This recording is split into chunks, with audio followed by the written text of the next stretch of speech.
एक दफा का जिक्र है। एक जंगल में रानो चिड़िया रहा करती थी। वो अपने खेतों की बहुत हिफाजत करती थी। एक दफा गोरी आती है और कहती है, गोरी कहाँ जा रही हो? बताओ तो सही, हर टाइम घूमने फिरने को लगी रहती हो। कभी तो अपने कामों में भी ध्यान दे दिया करो। तुमने तो अपनी फसल बहुत अच्छी उगाई है, हाँ ना, बहुत अच्छी उगाई है। आज मैं इसे पानी देने आई हूँ। बंद गोभी तो देखो, आज इसे तोड़कर बाजार ले जाऊंगी। ऐसे ही गौरी वहां से चली जाती है और फिर रानो चिड़िया घर आकर कहती है, मैं जल्दी से खाना बना लेती हूँ। आय है, ये क्या हो गया? मेरी सारी फसल के आलू तो बाहर निकल पड़े खेत में से।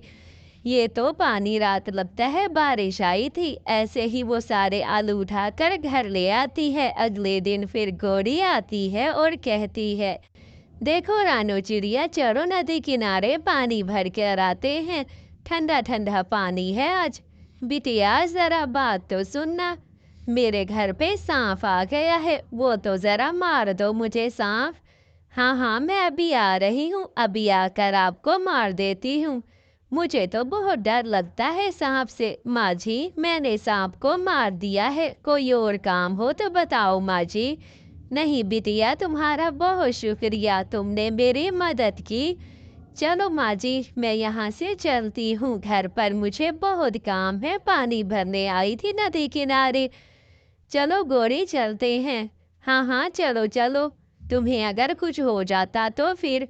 नहीं माँ जी, कुछ नहीं, आप थी ना, कुछ नहीं होता। कल तुमने सांप को मारा, तुम्हें जरा भी डर नहीं लगा? तुम्हें ऐसी हरकत करने की क्या जरूरत थी? अगर तुम्हें कोई चोट वोट या सांप ही काट लेता तो फिर क्या करती तुम? नहीं गोरी, ऐसी कोई बात नहीं है। चुप कर जाओ, अब चलो नदी किनारे पानी भरने के लिए। देखो तो सही, वो बुढ़िया फिर से तंग करने के लिए आ गई है। मरने के बैठ नहीं सकती ये बुढ़िया। बिटिया बिटिया, जरा मेरे घर की थोड़ी सी सफाई तो कर दो। हम तुम्हारे नौकर हैं कि तुम्हारे घर की सफाई कर दो? कोई सफाई करने के लिए नहीं आएंगे। बिटिया तुम्हारा बहुत शुक्रिया, ये सोने का मटका है, तुम अपने साथ ले जाओ। तुम बहुत अच्छी हो बिटिया, जो मेरी इतनी मदद की। नहीं माँ जी नहीं, मुझे इस सोने के मटके की ज़रूरत नहीं है। आप ये सोने का मटका खुद अपने पास रखिए माँ जी।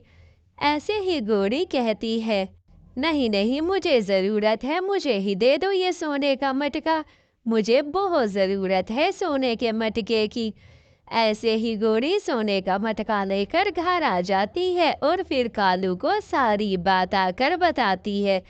कालू जी, ये क्या हो गया? इस सोने के मटके में से तो शहद की मक्खियाँ निकल आई।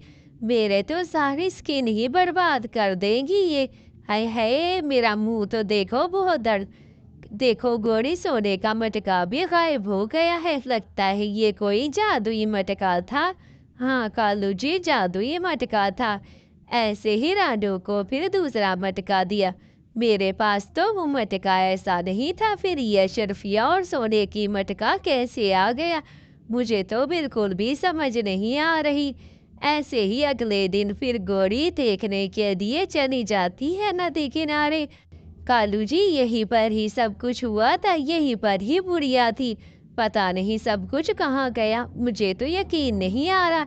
इस तरह गोरी को उसकी लालच की सजा मिलती है और फिर दोनों यहाँ से चले जाते हैं। उन्हें कुछ भी नहीं मिलता। कहानी अच्छी लगे तो चैनल को लाइक, शेयर और सब्सक्राइब कर देना।